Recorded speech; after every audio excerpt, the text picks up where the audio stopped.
Hello guys, welcome to my channel. Today we are going to see how to reduce hardware reserved RAM on Windows 10 or Windows 11. I show you guys how to do it. First up, you just need to go to search menu and type system configuration.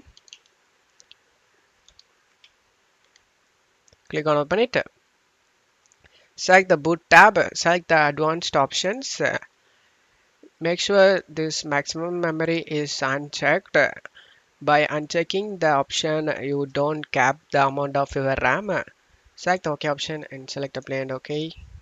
Select the exit without restart option. Second step, you just need to go to search menu and type advanced system settings. Click on open it. Under performance, select settings. Select advanced tab. Under virtual memory, select change. Uncheck automatically manage paging file size for all drives.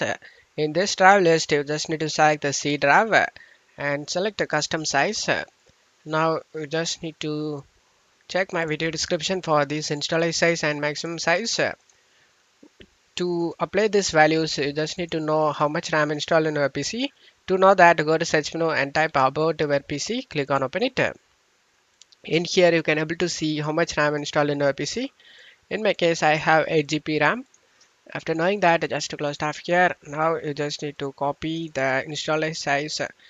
Depends on your RAM. You just need to copy the value. Copy and paste it in installer size. The same thing for maximum size. Copy the value depends on your RAM.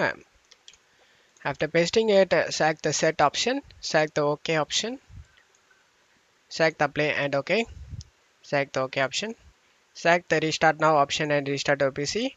After restarting your PC, you can able to see the difference, guys.